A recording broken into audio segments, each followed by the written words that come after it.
Now on to the cestodes, our segmented flatworms, which are all transmitted by ingestion. Tania solium, or the pork tapeworm, is one helminth that can present as two different diseases depending on whether the egg form or the larva form was ingested.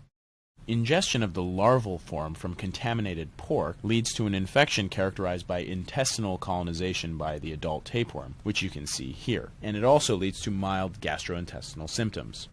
Ingestion of the egg form through fecal-oral contamination causes a much more serious disease known as cysticercosis. In this situation, the egg form hatches in the intestines, allowing the larval form to then penetrate the intestines, enter the bloodstream, and affect any tissue. Neurocysticercosis is diagnosed when the larval form has penetrated the brain or spinal cord, and you can see multiple cysts within the brain. And what common symptom might be described in your board question? Seizures. Treat with praziquantel or albendazole for neurocysticercosis. The next cestode is Diphyllobothrium latum, which is ingested in undercooked or pickled freshwater fish. We spent a little bit of time integrating some serious hematology a few slides back, and I want you to tuck this little guy away with those notes, because there is a vitamin deficiency that's caused by Diphyllobothrium latum. Can you remember it? B12 deficiency. And what kind of anemia did we say resulted from B12 deficiency? Macrocytic anemia, and MCV greater than 100. Excellent. This long worm seen here, which can grow to be several meters long, can attach itself to the intestinal wall and compete with hosts for nutrients, especially vitamin B12. As a result, the host will become vitamin B12 deficient and present with megaloblastic macrocytic anemia. Treat with praziquantel. The last of the cestodes is Echinococcus granulosus, which is contracted by ingestion of eggs from canine feces.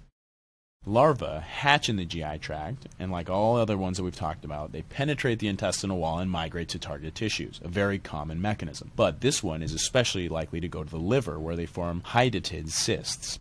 These liver cysts can present as right upper quadrant pain and hepatomegaly. Diagnosis is made by seeing the cysts in tissues on X-ray or CT. Can you remember the description of the cysts seen on imaging? They're classically described as having eggshell calcifications, which you can see here. So here's your cyst, and that thin rim of white, that's your eggshell calcification. So I'm going to erase that so you can see it one more time. Cyst, eggshell calcification. Here's an image of a typical cyst at removal. Surgeons must be very careful when attempting to remove these cysts. Rupturing them can release Echinococcus antigens into the blood and cause severe anaphylaxis. Therefore, your surgeon will inject ethanol into the cyst before disturbing it in order to kill all the Echinococcus daughter cells. You're going to treat this one with albendazole.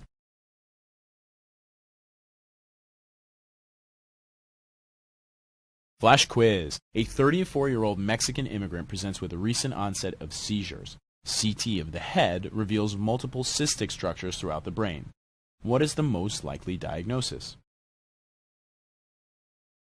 Neurocysticercosis, which is caused by Tania solium. Now on to the two trematodes, both of which can be treated with praziquantel. Remember, trematodes are non-segmented flatworms. They have complex life cycles that involve snails as intermediate hosts. First are the schistosoma species, whose eggs are released into fresh water. The eggs then go through two intermediate forms which can penetrate through human skin. The one you'll most likely see is schistosoma hematobium, which can lead to squamous cell carcinoma of the bladder, and this presents with painless hematuria. Schistosoma japonicum and mansoni cause granulomas and fibrosis. Remember these buzzword associations. Portal hypertension is associated with schistosoma mansoni and schistosoma japonicum. Schistosoma hematobium, which has heme in the name, is associated with hematuria and can cause squamous cell bladder cancer.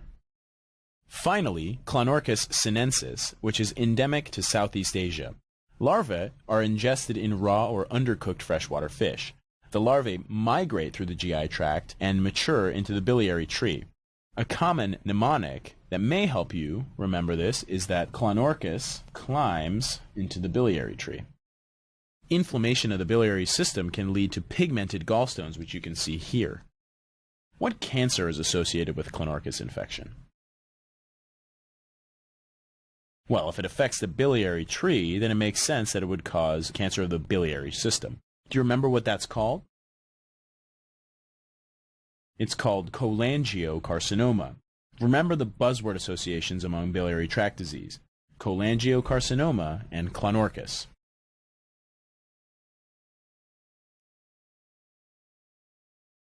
As we've gone over each of the worms, I've tried to highlight certain buzzwords that you should remember in association with each one. As a final exercise, let's review them quickly to really solidify these key points. First buzzword is cholangiocarcinoma. What parasite comes to mind? Clonorchis sinensis. Remember, it invades the biliary tree. Next, how about seizures and brain cysts on CT scan? Answer: Tinea solium, which causes cysticercosis and neurocysticercosis. Okay, let's keep moving. Painless hematuria. What are you thinking? Schistosoma hematobium, which causes squamous cell carcinoma of the bladder. How about eggshell calcifications and liver cysts on CT? This should make you think Echinococcus granulosus. Great. Next buzzword is microcytic anemia. What two nematodes are you thinking? Ankylostoma and Necator, the hookworms which latch onto the intestinal mucosa. How about a child with perianal pruritus? Remember your Scotch tape test for Enterobius vermicularis. Portal hypertension? This would be the other two schistosoma species, Mansoni and Japonicum. Finally, vitamin B12 deficiency. Impress your medicine attendings by dropping some serious knowledge on them when you say Diphyllobothrium latum. If you guys master this list, you'll be ready for the parasite section of your boards.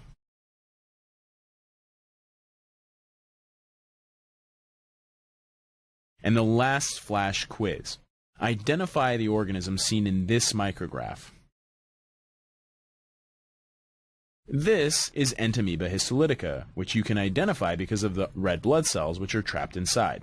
Remember, this causes a bloody diarrhea, and there's your RBCs. Okay, so we have reached the end of my lecture series. To help you review some of the key points we covered, I've pulled a few representative questions to go over with you. These are very similar to questions that you will see on your actual Step 1, so get ready.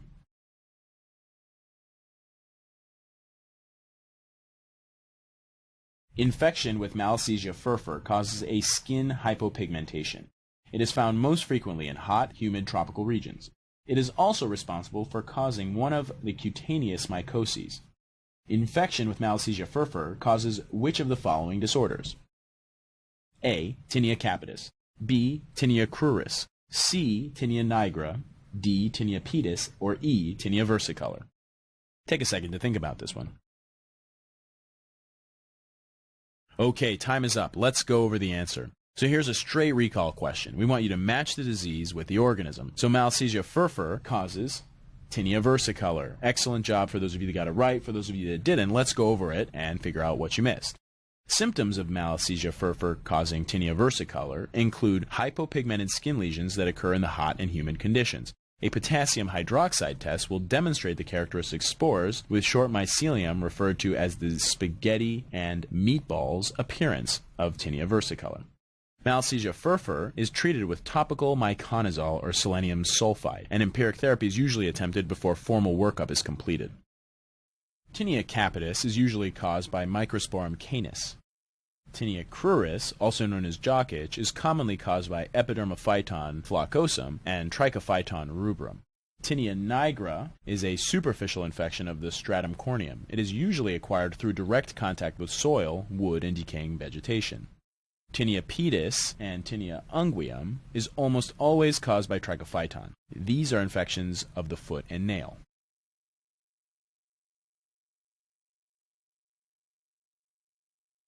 Next question. A 10-year-old girl living in New Jersey is brought to the physician because she has had a fever and headache accompanied by vomiting and bloody diarrhea over the last few days. She has no history of recent travel or sick contacts, but has a pet puppy, which the mother says has also had diarrhea for the past week. A stool culture is incubated at 42 degrees Celsius in a microaerophilic environment, and it shows many gram-negative comma-shaped organisms, each with a single polar flagellum. The organism responsible for this patient's sickness is associated with the possible development of which of the following symptoms? Is it A, acute renal failure and thrombocytopenia with hemolytic anemia? B, fever, migratory polyarthritis, and carditis? C, fever, new murmur, small erythematous lesions on the palms, and splinter hemorrhages on the nail bed? D, petechial rash and bilateral hemorrhage into the adrenal glands? E, symmetric ascending muscle weakness beginning in the distal lower extremities? Okay, so this question is asking us not only to identify the organism by the description, but then to go one step further and give the symptoms of another disease process associated with the same organism. So what is the organism described here? Remember when we talked about organisms that grow at 42 degrees? That's hot, right? Hot like campfire even. Remember Campylobacter? It grows at 42 degrees Celsius. Guillain-Barré syndrome is characterized by rapidly progressing ascending paralysis. It is an autoimmune-mediated illness that can occur following a variety of infectious disease, but is particularly associated with prior infection by Campylobacter jejuni. Campylobacter jejuni gastroenteritis is characterized in this patient by her GI symptoms as well as the presence of comma-shaped organisms with polar flagella. So there are a few hints in the actual question. Now let's go over some of the other answer choices. Hemolytic uremic syndrome, or HUS, is characterized by acute renal failure, thrombocytopenia, and hemolytic anemia.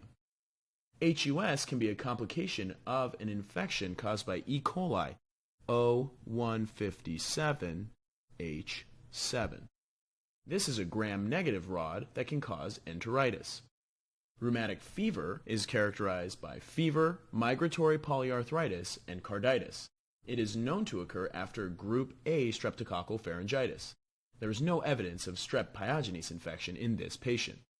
Now, a fever, new murmur, and Janeway lesions are signs of bacterial endocarditis, most often caused by Staph aureus.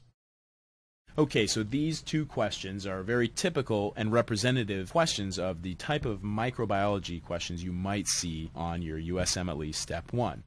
I've tried to go through the answer choices for you in a systematic way to help illustrate for you how I think about the questions. Everybody's going to have their own strategy. I encourage you to practice these questions in different ways as you're studying. Remember to use the question banks as a tool, almost as a textbook, and learn from these answer choices, not just the one for the correct answer, but also from the other incorrect answer choices, as those also contain valuable information. Good luck on your studying, and keep up the good work.